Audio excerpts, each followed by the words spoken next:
We wisten dat ze voetballend heel sterk waren. Dus dat we veel moesten lopen, heel veel teamwerk, in blok blijven en dan zien dat we iets kunnen forceren op de counter. En ik denk dat we de 90 minuten volbracht hebben. Iedereen heeft gevochten totdat de pijp uit was en een dikke pluim aan de ploeg. Het was moeilijk om in de wedstrijd te geraken. De eerste 25 minuten waren voor Roeselare. Maar jullie verrasten ze wel helemaal in het begin van de tweede helft.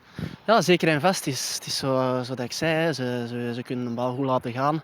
En met momenten leek het dat ze wel met een man meer stonden. Elke keer dat we uit het blok stapten, was er wel iemand in onze rug. Dus dan hebben we ook het systeem een beetje aangepast. Dat liep dan iets beter. En dan hebben we onze momenten wel gepakt op de counter.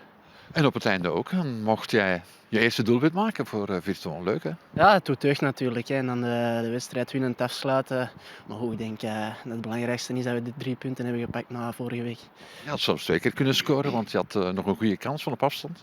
Ja, inderdaad. Ik recupereerde een bal daar op de 16 meter, denk ik. En ik stond met mijn rug naar de goal, dus het moest snel gaan. Misschien had ik iets meer tijd dan dat ik zelf nog dacht. Dat moet ik achteraf eens even terugzien, maar goed, ja, jammer. Jullie staan nu terug aan de leiding in de reguliere competitie. Maar misschien vinden jullie dat niet zo belangrijk en kijken jullie vooral naar de tweede periode waarin jullie blijven meedoen. Ja, dat is ook niet belangrijk, hè, het algemeen klassement. Zeker niet als je van voor meedoet. Ik denk dat het belangrijkste is dat je een van de 2 periodes kunt pakken. En daar doen we volop in mee. Dus match per match gaan we dat bekijken. En het zijn nog finales die eraan komen. De eerste is tegen Beerschot, de voorlopige leider toch in de tweede periode. Dat wordt een hele belangrijke dan thuis. Ja, het is dat, hè, maar het zijn van zo'n matchen dat je leeft. Hè. Thuis tegen Beerschot.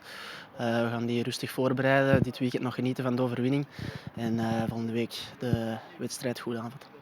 Dankjewel, professor. Loïc Lapoussin, félicitations avec la victoire, avec ton but aussi.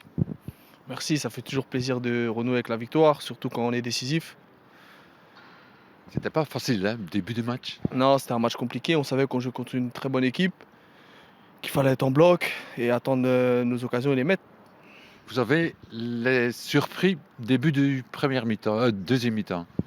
Ouais, on tenait à cœur de bien rentrer dans cette deuxième mi-temps et de pouvoir marquer si on pouvait.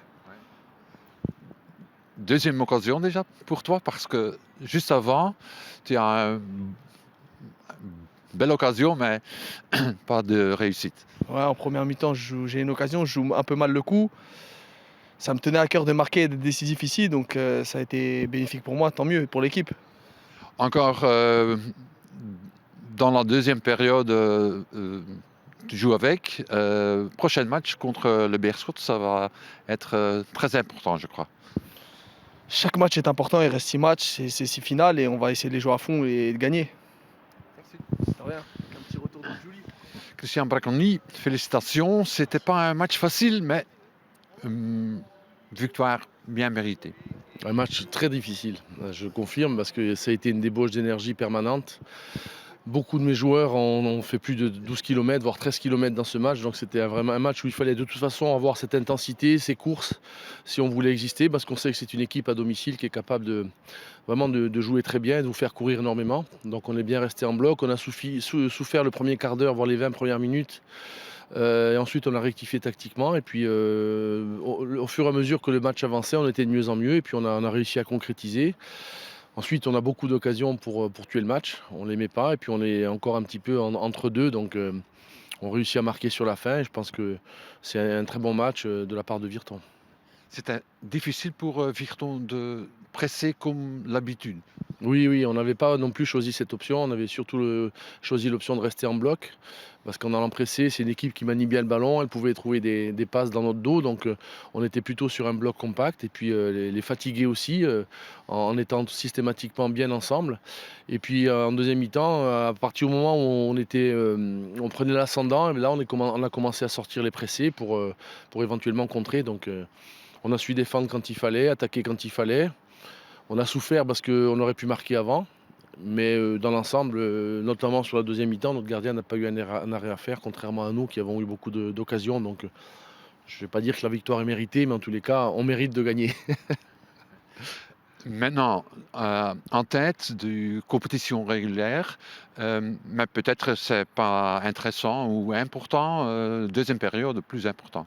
Bah, le championnat, vous êtes premier au championnat général et vous montez pas.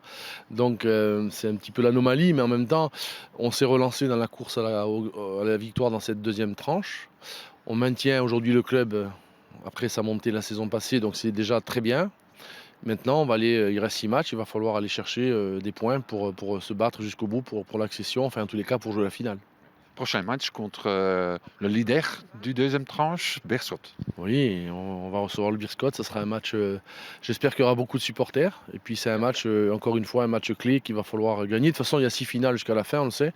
Donc avec cette victoire-là, on fait plein de confiance suite au match qu'on avait perdu chez nous contre Lokeren. Il était important de réagir, on l'a fait. Maintenant, on va bien se préparer pour le match du Beerschot et puis on verra un peu ce qu'il advient. Merci. Attends, on reste en place. Laatste vraag over Jordanov, alstublieft. On te pose une dernière question sur l'état de Jordanov. D'accord. Ok. Ça va, t'es d'accord? Ok, voilà. Sven, mogen we terug starten? Ok, on y va. Comment ça va avec Edison Jordanov? C'est le gros point noir de la soirée, c'est la tristesse parce qu'il a une fracture du nez avec un déplacement. Donc là, on va aller à l'hôpital et puis on va voir un petit peu ce qu'il en est. Il était conscient, il n'y a pas de problème, il rigolait même parce qu'il, voilà, par rapport à l'état de son nez. Mais on va voir un peu ce qu'il y a lieu de faire, si ça nécessite une opération ou pas. Pour le moment, on peut rien dire. Il va aller à l'hôpital faire des examens, on en saura plus demain matin ou dans la nuit. Parfait.